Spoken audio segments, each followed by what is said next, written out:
Hello everyone, कक्षा 10वीं mathematics का पहला चैप्टर रियल नंबर यानी वास्तविक संख्याएं के ऑब्जेक्टिव क्वेश्चन के सॉल्यूशन के इस पार्ट में आप सभी का बहुत बहुत स्वागत है। आज की इस वीडियो में हम लोग वास्तविक संख्याएं से ऐसे इंपॉर्टेंट ऑब्जेक्टिव क्वेश्चन का सॉल्यूशन करने जा रहे हैं जो कि मैट्रिक एग्जाम में पिछले बार बहुत बार पूछे गए हैं और आपके मैट्रिक एग्जाम में 100% पूछे जा सकते हैं। तो अगर आप भी सर मैट्रिक का एग्ज़ाम दे रहे हैं तो वीडियो को शुरू से अंत तक जरूर देखिएगा ताकि हर क्वेश्चन का सॉल्यूशन आप सभी को आसानी तरीके से समझ में आ सके। तो चलिए फ्रेंड्स, बिना समय गवाए पहला क्वेश्चन का सॉल्यूशन देख लेते हैं। दोस्तों, जैसा कि आप सभी मोबाइल स्क्रीन पे पहला सवाल देख पा रहे होंगे। पहला सवाल ये बोला गया है कि दो परिमेय संख्याओं के बीच कितनी परिमेय संख्या हो सकती है। तो इसके लिए आपको चार ऑप्शन दिए जा रहे हैं। पहला ऑप्शन में दिया गया है 1, ऑप्शन बी में दिया गया है 2, ऑप्शन सी में दिया गया है 3 और ऑप्शन डी में दिया गया है अनंत। तो जैसा कि आप सभी को मालूम होगा कि हमारा वीडियो सीरीज का पहला क्वेश्चन का जवाब आप सभी को वीडियो के नीचे जाकर कमेंट बॉक्स में इसका सही जवाब लिखना होता है। तो क्वेश्चन नंबर 1 का क्या सही जवाब होगा, आप जल्दी से वीडियो के नीचे चले जाइए और कमेंट बॉक्स में इसका सही जवाब लिख सकते हैं। उसके बाद में आइए अगला सवाल क्वेश्चन नंबर 2 को देख लेते हैं। क्वेश्चन नंबर 2 में बोला गया है कि निम्नलिखित में से कौन सी अभाज्य संख्या है। तो ऐसे क्वेश्चनों का सॉल्यूशन करने के लिए आपको ये जानना होगा कि आखिर अभाज्य संख्या कहते किसे हैं। तो आसान भाषा में याद रखिएगा कि वैसी संख्या जो स्वयं तथा एक से विभाजित होती हो वैसे सभी संख्याओं को हम लोग क्या कहेंगे, तो अभाज्य संख्या कहेंगे। यानी कुछ ऐसा संख्या हो जिसमें स्वयं तथा एक के अलावे अन्य संख्या से भाग नहीं लगती हो उसे ही हम लोग अभाज्य संख्या कहते हैं। अब 3 को देख लीजिए, 3 में केवल 3 से भाग लगेगा, नहीं तो 1 से लगेगा। इसके अलावा इसमें अन्य संख्या से भाग नहीं लगेगा, अतः 3 को हम लोग कह सकते हैं कि यह अभाज्य संख्या है। तो पहला ऑप्शन में देखिएगा तो 8 दिया गया है, तो 8 में 8 और 1 के अलावा अन्य संख्या से भी भाग लगता है, तो ये ऑप्शन आपका गलत हो जाएगा। ये 3 3 9, 9 एकम 9 और 9 एकम 9 इस तरीके से कट जाता है, तो ये भी आपका भाज्य नहीं होगा। लेकिन ऑप्शन सी को देखिएगा तो 11 दिया गया है और 11 में जब भी भाग लगेगा तो 11 से लगेगा, नहीं तो 1 से लगेगा। इसके अलावा कोई अन्य संख्या से भाग नहीं लगने के कारण क्वेश्चन का सही जवाब ऑप्शन सी हो जाएगा 11। उसके बाद में अगला सवाल क्वेश्चन 3 को देख लीजिए। क्वेश्चन 3 में बोला गया है निम्नलिखित में कौन सी अभाज्य संख्या है। उसी प्रकार से आपको ऐसे ऑप्शनों का चयन करना होगा जिसका कोई अभाज्य गुणनखंड नहीं होता हो। देखिए 15 का अभाज्य गुणनखंड होता है, 12 का होता है, 75 का भी होता है, लेकिन 23 का अभाज्य गुणनखंड नहीं होता है। 23 में अगर हम भाग लगाएंगे तो केवल 23 से लगेगा, नहीं तो 1 से लगेगा। इसलिए क्वेश्चन का सही जवाब हमारा ऑप्शन डी हो जाएगा। 23 जो है वह एक प्रकार का अभाज्य संख्या है। उसके बाद में अगला सवाल क्वेश्चन 4 में बोला गया है कि इनमें से कौन सी संख्या परिमेय संख्या है। इसके लिए आपको 4 ऑप्शन दिए जा रहे हैं। इन चारों ऑप्शनों में आपको वह संख्या खोजना होगा जो परिमेय संख्या होगा। तो परिमेय संख्या के लिए खोजने से पहले आपको ये जानना होगा कि परिमेय संख्या कहते किसे हैं। तो आसान भाषा में जान लीजिए, वैसी संख्या जिसे हम लोग P/Q के रूप में लिख सकते हैं और Q का मान जो है वो 0 के मान के बराबर नहीं हो तो वैसे सभी संख्याओं को हम लोग परिमेय संख्या कहेंगे। अगर आप ऑप्शन ए को देखेंगे तो √3 का वर्गमूल 1.732 होता है, जिसे हम लोग P/Q के रूप में नहीं भी लिख सकते हैं और यहाँ पे Q का मान 0 के मान के बराबर होता है, इसीलिए यह परिमेय संख्या है। तो पहला ऑप्शन गलत हो जाएगा। पाई का मान 22/7 जो होता है, तो 22/7 एक परिमेय संख्या होता है, लेकिन पाई जो है वह अपरिमेय संख्या होता है, तो इसीलिए ऑप्शन बी भी हमारा गलत हो जाएगा। ऑप्शन सी की बात करते हैं तो ये P/Q के रूप में दिख रहा है, लेकिन Q का जो मान है वो 0 के मान के बराबर है, इसीलिए ऑप्शन सी भी हमारा गलत हो जाएगा। अगर आप ऑप्शन डी को देखते हैं तो यहाँ पे देखिए परिमेय संख्या होने के सभी नियमों को पूरा कर रहा है। ये P/Q के रूप में भी है और Q का मान 0 के मान के बराबर भी नहीं है, अतः क्वेश्चन का सही जवाब ऑप्शन डी हो जाएगा। 0/4 एक परिमेय संख्या है। उसी प्रकार से अगला सवाल क्वेश्चन 5 को देखेंगे तो इसमें भी दिया गया है निम्नलिखित में से कौन सी संख्या एक अपरिमेय संख्या है। तो अपरिमेय संख्या का यहाँ पे परिभाषा जान लीजिए कि वैसी संख्या जिसे हम लोग P/Q के रूप में नहीं लिख सकते हैं और Q का जो मान है वो 0 के मान के बराबर हो, तो वैसे सभी संख्याओं को हम लोग परिमेय संख्या नहीं बल्कि अपरिमेय संख्या कहते हैं। या वैसी संख्या जो रूट में हो और उसका वर्गमूल नहीं होता हो, तो वैसे सभी संख्याओं को हम लोग अपरिमेय संख्या कहते हैं।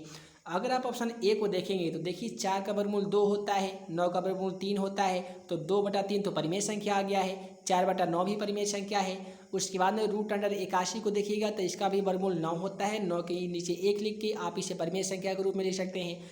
लेकिन ऑप्शन सी को देखिएगा तो √7 का कोई भी वर्गमूल ना होने के कारण आपका क्वेश्चन का सही जवाब ऑप्शन सी हो जाएगा। √7 जो है वो एक प्रकार का परिमेय संख्या है। उसके बाद में क्वेश्चन 6 को देख लीजिए, बोला जा रहा है कि निम्नलिखित में से कौन सी संख्या अपरिमेय संख्या है।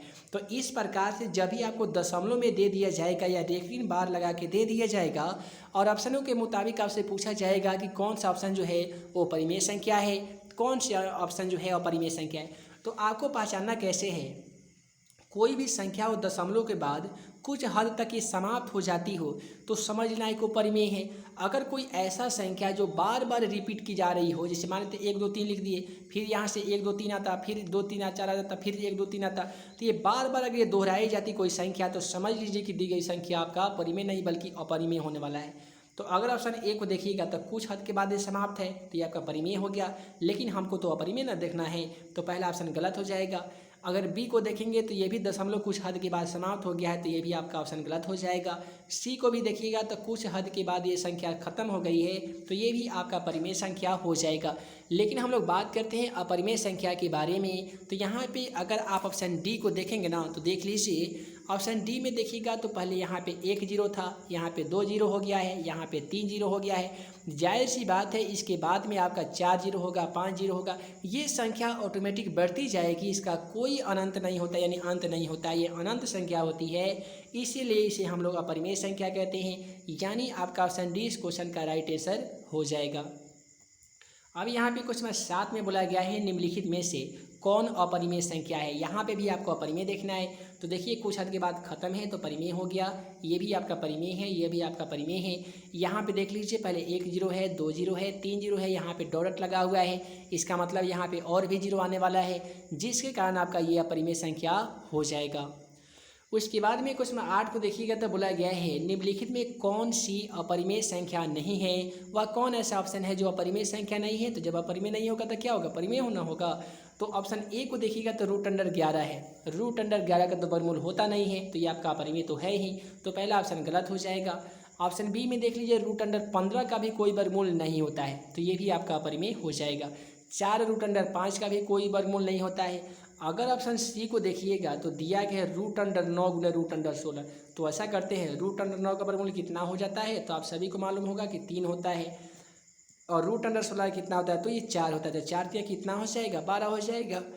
और 12 के नीचे ऑटोमेटिक एक छिपा रहता है जिसे आप p/q के रूप में लिख भी सकते हैं, और q का मान 0 के मान के बराबर यहाँ पे आपका नहीं आएगा जो कि परिमेय संख्या होगा, इसीलिए क्वेश्चन का सही जवाब ऑप्शन सी हो जाएगा।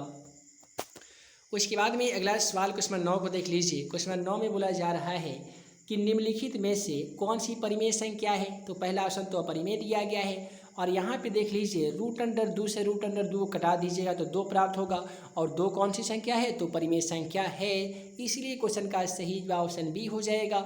अब हम बात करते हैं डी की, तो देखिए √6 का वर्गमूल नहीं होता है तो अपरिमेय हो जाएगा, और यहाँ पे दिया गया है 4 + √5, तो देखिए 4 यहाँ पे परिमेय है और √5 यहाँ पे अपरिमेय है। और आप सभी को वास्तविक संख्या के सॉल्यूशन में हम आप सभी को बता चुके थे कि परिमेय संख्या और अपरिमेय संख्या का योगफल यानी जोड़ हमेशा अपरिमेय संख्या होता है, इसलिए 4 + √5 एक अपरिमेय संख्या होगा। उसके बाद में क्वेश्चन 10 से बोला जा रहा है कि निम्नलिखित में कौन अपरिमेय संख्या नहीं है। ये चारों ऑप्शनों के माध्यम से बताना होगा वह कौन ऐसी संख्या जो अपरिमेय नहीं है। तो देख लीजिए पहला अपरिमेय है, ये भी अपरिमेय है, ये भी आपका अपरिमेय है, क्योंकि ये तीनों में से किसी का भी वर्गमूल नहीं होता है। अब अगर आप √75 को देखेंगे तो 15 तिया 75 कर दीजिए, यानी 3 × 5 = 15, या ऐसा कीजिए कि 3 तिया 9 होता है, उसके बाद में या 3 × 5 = 15 कर दीजिए और 15 × 5 = 75 कर दीजिए, यानी 5 √3 हो जाएगा। उसी प्रकार से आप 48 को भी कर सकते हैं, 24 दूनी 48 और 3 × 8 = 24 होता है। तो इससे क्या होगा कि √3 से √3 नीचे वाला कट जाएगा, जो संख्या की प्राप्ति हमें होगी वह संख्या परिमेय आता है, इसलिए क्वेश्चन का सही जवाब यहाँ पे ऑप्शन डी हो जाएगा। उसके बाद में अगला सवाल क्वेश्चन 11 में बोला गया है कि निम्नलिखित में कौन सी परिमेय संख्या है। तो पहला ऑप्शन से चलते हैं। तो √49 दिया गया है तो 49 का वर्गमूल कितना होता है, तो 7 होता है। 64 दिया गया है तो 64 का वर्गमूल 8 होता है। तो यही हमारा ऑप्शन ए में ही परिमेय संख्या मिल गया है। तो कोई भी ऑप्शन को चेक करने की कोई ज़रूरत नहीं है, क्वेश्चन का सही जवाब ऑप्शन ए आ चुका है। उसके बाद में बोला गया है कि संख्या 0 पॉइंट इतना इतना बड़ा संख्या है, बोला कि ये किस प्रकार की संख्या है। उम्मीद है आप इसका सोल्यूशन आसानी तरीके से कर सकते हैं। तो जल्दी से वीडियो के नीचे चले जाइए और कमेंट बॉक्स में आप अपने नाम के द्वारा इसका आंसर बता सकते हैं। उसके बाद में क्वेश्चन 13 को देखिएगा तो बोला गया है निम्नलिखित में से कौन सी संख्या परिमेय संख्या है। तो यहाँ पे देख लीजिए √36 का वर्गमूल 6 होता है और 64 का वर्गमूल कितना होता है, तो 8 होता है। तो पहला ऑप्शन ही आपका परिमेय मिल चुका है। लेकिन बोला गया है कि कौन सी संख्या परिमेय है, तो देखिए a का वर्गमूल यहाँ पे 1 हो जाएगा, 81 का वर्गमूल 9 हो जाएगा, ये भी आपका परिमेय संख्या आ चुका है। √3 का कोई वर्गमूल नहीं होता है, √5 का कोई वर्गमूल नहीं होता है, इसलिए आपका ऑप्शन सी इस क्वेश्चन का सही जवाब हो जाएगा। तो दोस्तों वीडियो लंबी ना हो जिस कारण मैं इस वीडियो को यहीं पे एंड करता हूं। उम्मीद है आज का यह वीडियो आप सभी को पसंद आया हो तो वीडियो को लाइक करें, अपने दोस्तों के साथ शेयर करें। ऐसे ही नए नए वीडियो पाने के लिए आप हमारे YouTube channel math and magic tips को सब्सक्राइब करना बिल्कुल ना भूलिएगा। इस PDF का लिंक हमारे एप्लीकेशन तथा वेबसाइट दोनों पे दिया जा चुका है। तो math and magic tips application को इंस्टॉल करके इसका PDF आसानी तरीके से ले सकते हैं। साथ ही questionforexam.com पे जाके आसानी तरीके से ऑनलाइन मैट्रिक का प्रत्येक सब्जेक्ट का तैयारी बेहतर से बेहतर कर सकते हैं। तो हम जल्द मिलेंगे अगले मैथ के ऑब्जेक्टिव क्वेश्चन के सॉल्यूशन के साथ। तब तक के लिए वीडियो देखने के लिए बहुत बहुत धन्यवाद।